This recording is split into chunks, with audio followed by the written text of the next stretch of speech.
오늘은 레위기 말씀을 가지고 거룩한 제사를 지냄으로 하나님께 예배하자, 이런 제목을 가지고 함께 은혜를 나누고자 합니다. 레위기 책 이름은 1장 1절에 근거해서 여호와께서 해막에서 모세를 부르시고 그에게 말씀하여 이르시되, 그러니까 부르시다, 가라, 이름을 부르다 또는 읽으라, 이런 뜻을 가지고 있습니다. 제사장들과 또 대제사장 그리고 레위인들을 이제 부르는 것을 의미합니다. 더 확대 해석하면은 하나님께서 모든 일을 맡은 모든 직분자들의 소명 또는 사명 그리고 예배자들을 부르시고 세우셨다는 그 뜻이 그 레위기, 가라, 이름을 부르다, 읽으라, 이런 뜻에 포함되어 있다는 사실입니다. 레위기의 중요한 내용은 사람이 하나님께 나가기 위한 제사 제도를 어떻게 드릴 것인가. 우리도 지금 예배도 하나의 제사의 어떻게 보면 모형이거든요. 그리고 어떻게 하나님을 잘 섬길 것인가에 대한 모든 율법이 레위기에 기록되어 있답니다. 그래서 유태인들은 나면은 레위기를 제일 먼저 읽도록 하고 레위기를 가장 많이 읽는다고 그럽니다. 레위기의 핵심 단어 및 핵심 절은 역시 거룩함이죠. 코데시라 그러죠. 거룩. 내가 거룩하니 너희도 거룩하라. 그래서 이 거룩함이라는 단어가 152에 기록할 정도로, 그리고 성결, 정결이란 단어가 54에, 그와 역설로 부정이란 단어가 132에 기록될 정도로 레위기의 주제는 거룩함. 내가 거룩하니 너희도 거룩하라. 그리고 레위기에 많이 기록된 내용이 그 피입니다. 피. 약 87회 정도 피라는 단어가 기록되어 있는데, 명실공히 희생의 책이라고 볼 수가 있습니다. 그리고 예수 그리스도께서 십자가에서 이제 죽으심을 통하여 이루셨던 그 사역을 나타내는 상징으로 희생, 속죄, 이런 단어들이 레위기에 많이 기록되어 있습니다. 레위기의 주제는 언약 백성들이 제사 제도를 통하여 거룩함과 선결에 대하여 기록하고 있습니다. 우리가 1절 2절에 그런 얘기를 하죠. 여호와께서 해막에서 누구든지 예물을 드릴지어다. 모든 백성들은 하나님 앞에 값을 치름으로 하나님 앞에 나가는 것입니다. 그 말은 우리가 어떤 그 값을 치르라 의미가 아니라, 우리가 값을 치른다는 것은 고백의 증거입니다. 하나님과 우리는 제2의 담이 가로막혀 있었고, 예수 그리스도의 십자가의 대속의 죄값으로 말미암아 우리가 하나님 앞에 나갈 수 있다는 그런 어떤 모형적 차원에서 반드시 우리가 값을 치르고 제사를 치름으로 하나님 앞에 나아가는 것입니다. 이런 하나님 앞에 드려지는 희생의 제사는 하나님과 함께 먹고 마시는 조제, 섬김과 예배를 제시합니다. 물론 그 먹고 마시는 실제적인 떡, 잔은 예수 그리스도의 자신을 예표하죠. 그래서 우리가 요한복음 6장에 가면 내 살은 참된 양식이다, 내 피는 참된 음료로다.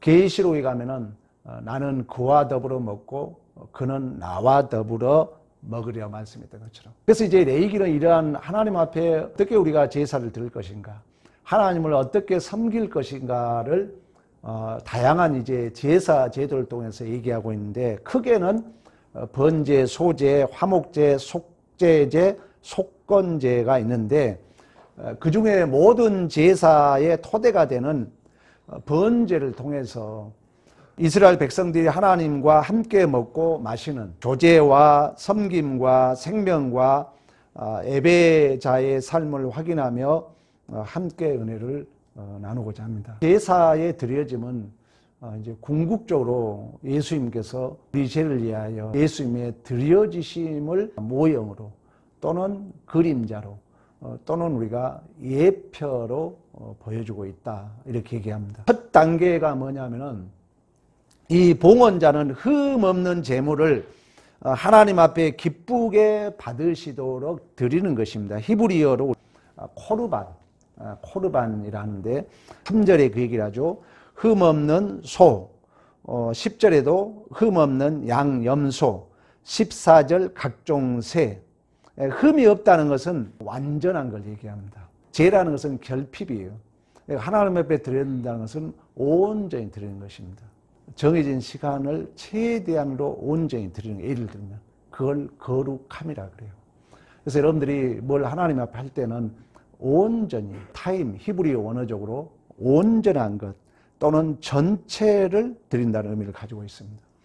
그리고 하나님이 기뻐한다는 의미는 히브리어 라촌, 그러니까 내가 어떤 상대를 기쁘게 한다는 것은 은혜 원리거든요. 그러니까 하나님 앞에 기쁨의 예물은 이유와 조건을 따지지 않는 거예요. 어떤 그 헌신할 때 내가 뭔가 대가성이 있고 이해적인 문제 같으면 받는 자는 기분이 별로 안 좋죠.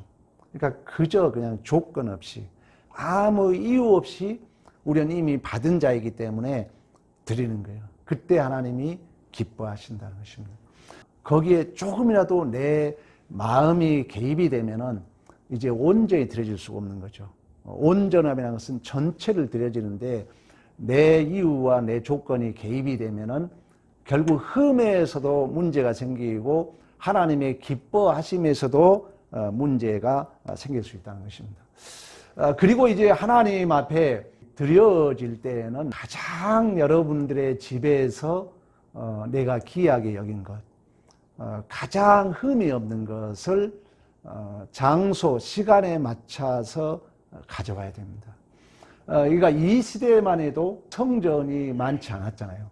그러니까 멀리 있는 분들은 3일, 4일, 한 달, 2달 걸려서 그 하나님 앞에 제사를 드리기 위해서 자기가 기르던 가장 흠없는 동물을 가져와야 돼요. 오늘 번제로 말하면 있는 사람은 소를 끌고 와야 돼요. 오다가 혹시라도 흠이 생기면은 집에 가서 다시 가져와야 됩니다. 특히 우리가 이 시간과 장소에 대해서 잘 이해하셔야 됩니다. 그러니까 시간은 내 존재를 담고 있는 거예요. 하나님이 이 창조라는 것은 시간을 창조한 거예요. 그러니까 시간이 없어지면 내 존재가 없어지는 것입니다. 그래서 기독교 신앙생활이라는 것은 정답을 가지고 있느냐 없느냐를 하나님은 따지지 않습니다. 그 정답이 내 안에 구체화되기 위하여 너가 시간을 감당하고 있느냐, 너가 그 장소를 감당하고 있느냐를 묻고 있는 거예요. 우리 욥기를 통해서 공부했잖아요. 그러니까 성령 충만한 삶이라는 것은 물론 성령이 내 안에 뚫고 들어와서 나를 온전히 지배하는 것을 성령 충만함이라고 그러지만 에베소적으로 얘기하면 성령 충만함과 술 취함과 같이 설명을 하고 있거든요. 그러니까 성령 충만함이라는 것은 내가 알고 있는 그 정답을 내 안에 채우기 위하여, 정답을 가지고만 있으면 외식주의에 흐를 수 있어요. 형식주의에 흐를 수 있어요. 그러나 성경에서 요구하는 것은 설교를 들었잖아요. 그러면 이 설교 내용을 내 안에 채우기 위하여 시간과 장소를 감당하고 있냐는 얘기라는 거죠. 그 시간에 피해가고 그 시간에 도망치고 그 시간을 감당하지 않는 자를 성경은 뭐라 하냐면 술 취했다 그러는 거예요. 그 말은 뭐예요? 시간을 허비하고 있다. 장소를 허비하고 있다. 이 설교를 들은다는 것은, 내가 정답을 가지고 있다는 것은 그 시간과 공간을 통해서 구체화, 실체화되어 가기 때문에 내가 그 시간에 어디 있었느냐, 그 장소에 어디 있었느냐가 중요하다는 것입니다. 그런 의미에서 이 제사를 드릴 때는 반드시 정해진 그 시간 내에 또 장소, 정해진 장소에 이제 가져와야 됩니다. 가져온 자가 그 흠없는 동물에게 안수를 해요. 이 말은 또 다른 말로 말하면 내 죄를 전가시키면서 내 죄를 고백하는 것입니다. 하나님 앞에 우리는 반드시 성령께서 내 죄를 자각할 때 고백을 해야 됩니다. 물론 여러분 마음속으로 하리라 믿습니다만 또 그런 것이 경험돼야 정상입니다. 하나님 앞에 문득 생각날 때 솔직히 내놓는 거예요. 이 동물들은 상처가 나면은 이렇게 빛에 내놓으면 됩니다. 동물들은 의사가 없잖아요. 그런 것처럼 우리도 죄를 안 지을 수 없어요. 다 죄를 지을 수 있어요. 죄를 짓게 되면 우리는 두려움이 생기게 돼 있어요. 온전할 수 없잖아요. 중요한 건 뭐냐? 그걸 솔직히 주님 앞에 고백하라는 거예요. 마찬가지로 이제 동물을 끌고 오면은 안수를 합니다. 안수를 하면서 내 죄를 전가시킵니다. 내 죄를 전가시킨다는 것은 고백을 하는 거예요. 우리 주님이 여러분 십자가에 죽으셨잖아요. 내 죄 때문에. 그러면 내 죄가 자각이 됐을 때 믿음이 생기고 그 믿음이 있는 자는 또다시 그 죄를 지을 수 없어요. 여기에 이제 생명이 잉태하는 거죠. 이제 3단계에 가서는 안수한 짐승을 내가 죽이는 것입니다. 그러니까 이것을 유대인들은 1년에 한 번씩 실질적으로 실행을 한다고 그래요. 그리고 이 광경을 보신 분들은 도저히 조그만 거라도 하나님의 뜻을 거역할 수가 없다고 그래요. 5절에 그 얘기를 합니다. 여호와 앞에서 그 송아지를 잡을 것이요 샤트라 그럽니다. 결박하다 이런 뜻을 가지고 있어요. 다시 말하면 구원이라는 것은 내 죄를 내가 죽이는 것입니다. 그래 여기에 이중 구조가 있어요. 내 죄를 내가 죽이는 것과 내 죄를 위해서 예수님이 죽으신 것과 이중 구조가 있어요. 그러니까 내 죄를 내가 죽인다는 것은 나의 어떤 잘못된 습관을 고친다는 것은 여러분이 소를 죽인 것처럼 내가 이제 이 소를 끌고 오면은 그 제사장이 번제단에 소를 묶고 오면은 끌고 온 사람이 죽여야 돼요. 얘기를 들어보면은 이 수십 번 죽이면서 온 내 몸은 피투성이 되고 이런 것들이 실질적으로 믿어진 사람은 함부로 죄를 지을 수가 없다는 거예요. 그리고 우리 예수님이 우리를 위해서 이제 죽으신 이 두 가지. 내 죄를 내가 죽인다는 게 힘들고 또 우리 예수님이 내 죄 때문에 죽으셨다는 것입니다. 경험했던 사람들 얘기 들어보면 그런 얘기를 해요. 소나 염소는 난리를 친다고 그래요. 막 울고 발버둥 치고 그러나 양은 딱 죽이면은 그대로 하면서 죽는다고 그래요. 그래서 그 양을 죽일 때는 죽인 자 마음이 미안한 마음이 든다고 그래요. 마치 저는 요즘 새벽에 누가복음 23장 예수님의 십자가의 죽으심을 묵상하고 있습니다. 예수님은 온갖 그 고난, 배신 이해되지가 않죠. 왜?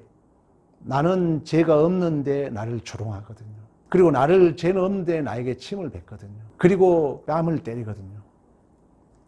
근데 예수님은 끝까지 그러한 그 십자가를 어떻게 대체하느냐를 우리에게 보여주고 있는데 끝까지 침묵합니다.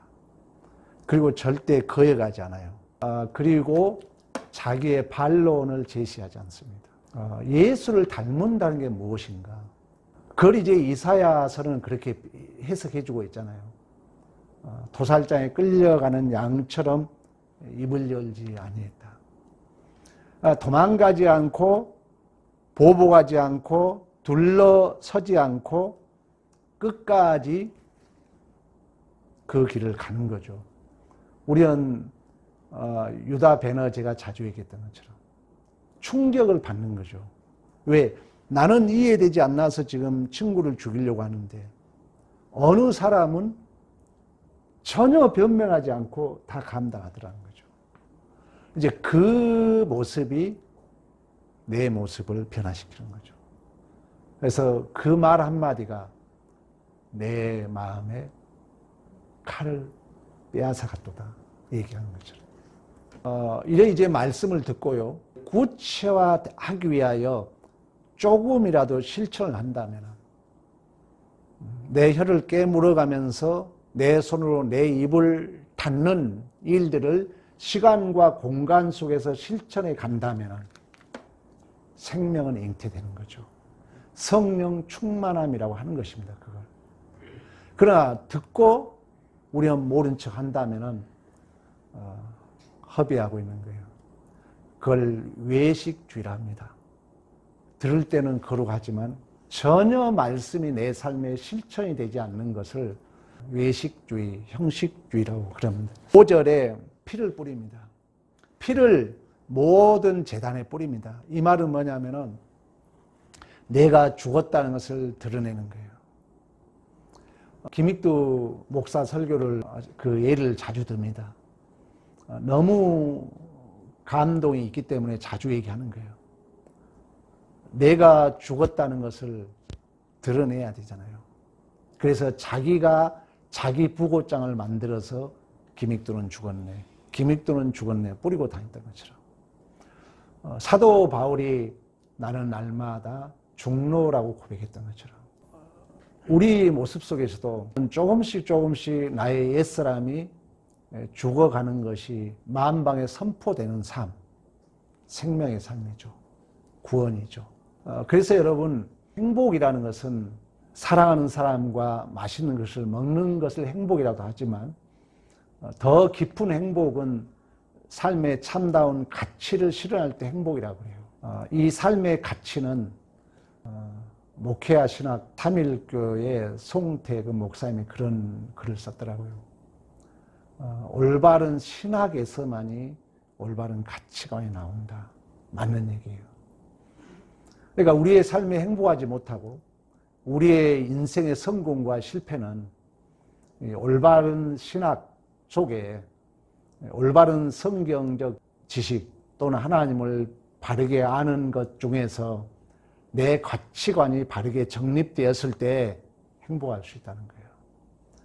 그리고 그런 가치관이 바르게 정립되었을 때 우리는 올바른 삶을 살 수 있다는 것입니다. 이제 나이가 먹고 말씀이 들어가게 되면은 과거가 오버랩이 되면서 진리가 들어오면 들어올수록 여러분의 그 자존심, 잘못됨이 진실로 정직하게 하나님 앞에 차압되어 감을 여러분들 경험하리라 믿어요. 왜? 나도 경험하고 있기 때문에. 그러면서 우리는 더욱더 이제 깊어지고 참다운 그 넉넉함, 참다운 그 죄의 자유를 여러분들이 누릴 거예요. 그래서 나이가 먹으면 먹을수록 예수 바르게 믿는 게 복이다. 저는 확신 있게 얘기합니다. 그래서 우리 어르신들, 우리 교회도 이제 나이가 먹어가잖아요. 여러분들이 더 하나님을 바로 알도록 노력해야 됩니다. 그래야 내가 참 평안을 누릴 수가 있을 줄로 믿습니다. 첫 번째는 6절 그 얘기를 합니다. 가죽을 벗기라 합니다. 샤트, 옷을 벗기는 것을 얘기합니다. 완전히 이제 나의 옛사람이 벗어나는 거예요. 에베소적으로 얘기하면 구습의 옛사람을 벗어버리고 새 사람을 입어라.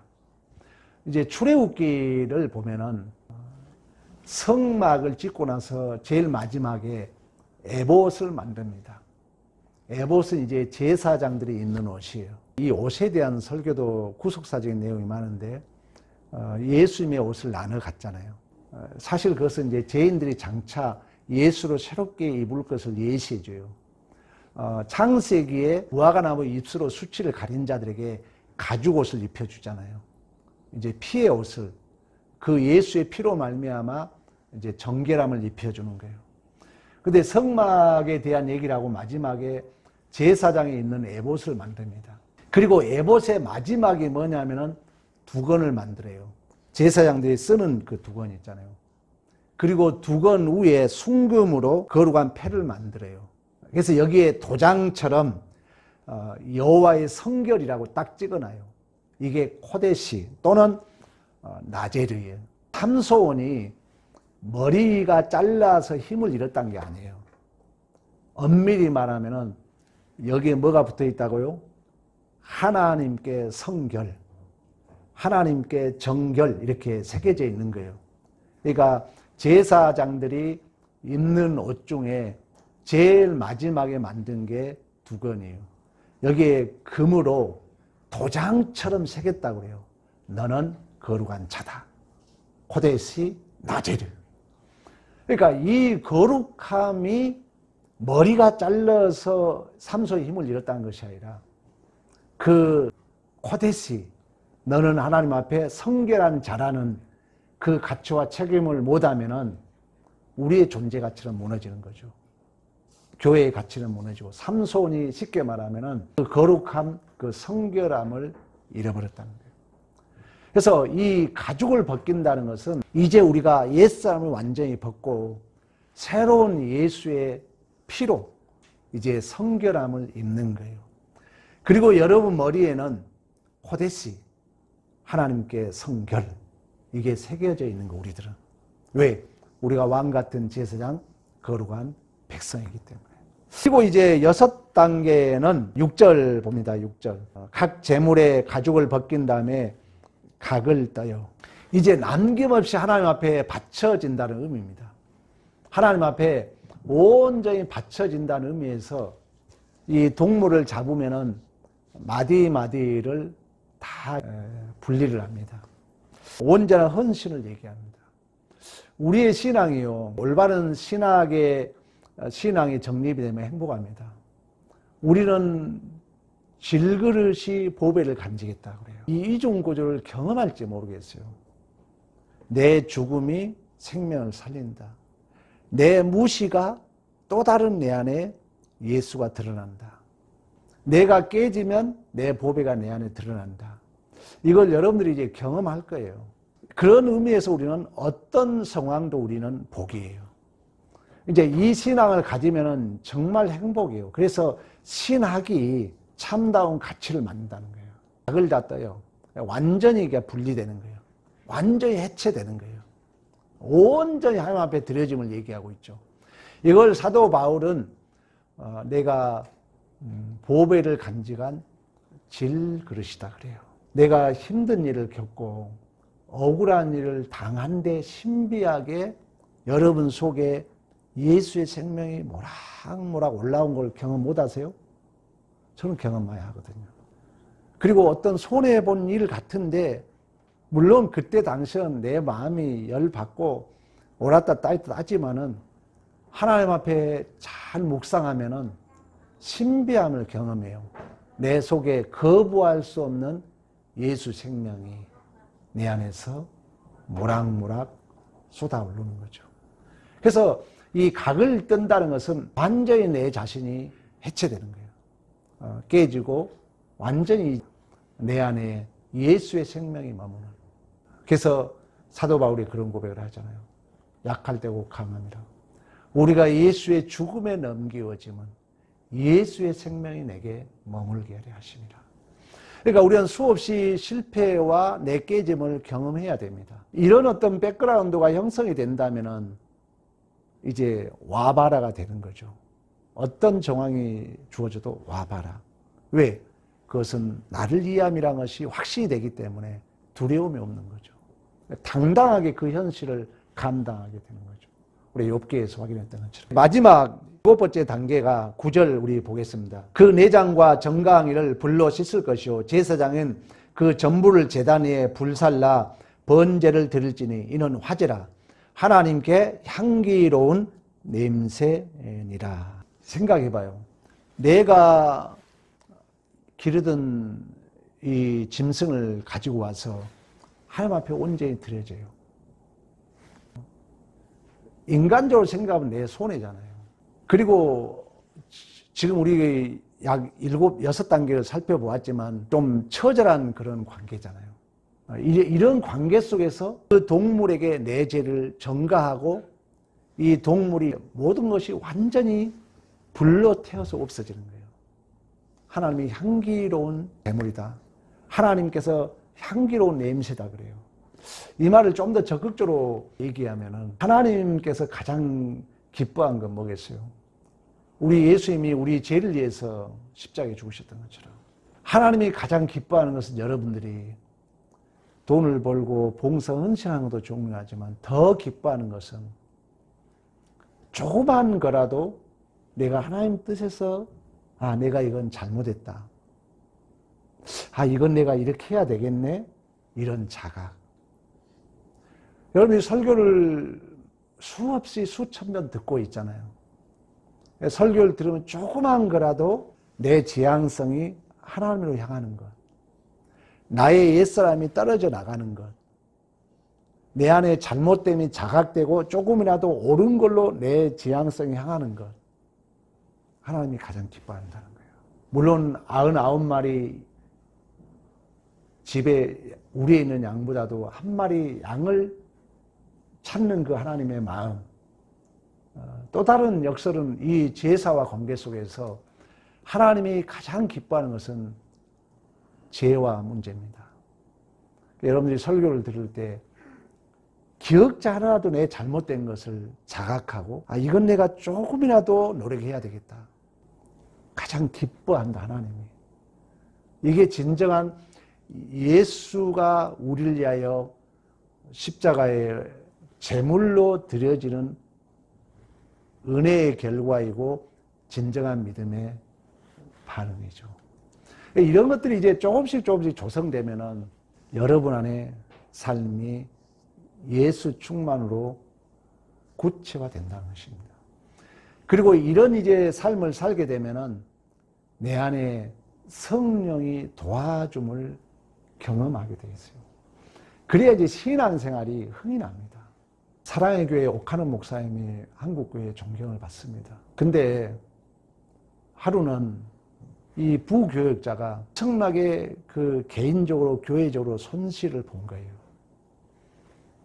근데 옥하는 목사가 1년을 해직을 시키지 않고 1년을 쉬도록 하더래요. 그러더니 다시금 채원하더라는 거예요. 인간적으로 생각하면은 도저히 교회에 있으면 안 될 사람이에요. 근데 그 사람을 다시 채용한 거예요. 많은 부교역자들이 놀란 거죠.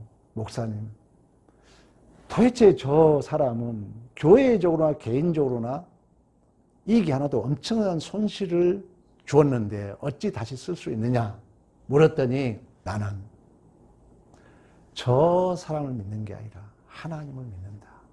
하나님을. 교회 안에 머무는 이상 실패함이 없는 줄로 믿습니다. 하나님이 운명을 붙들고 있기 때문에. 그래서 올바른 신학이 나에게 참다운 가치를 만드는 거예요. 또 우리의 일상생활에 수없는 여러 가지 사건들을 접할 때 누구를 믿냐는 얘기죠. 여러분 믿음이 있습니까? 여러분 믿음 깊이 묵상해봐요. 믿음은 엄청난 능력을 가지고 있습니다. 저는 새롭게 믿음에 대해서 요즘 묵상합니다. 맞구나. 믿음으로 구원받는다는 게 조금씩 이제 이해가 돼요. 여러분 믿음입니다. 하나님을 믿으세요. 분명히 믿음대로 될 줄로 믿습니다. 이런 번제가 드려진 것처럼 예수께서 우리를 위하여 친히 속죄 제물이 되었고 우리는 그 확증으로 하나님의 자녀가 되었고 그 보증으로 양자의 영이 우리 안에 내주하셔서 그 하나님을 아버지로 부르는 자녀입니다. 이제 이 믿음을 가지고 세상을 이기는 승리가 있기를 간절히 축원합니다.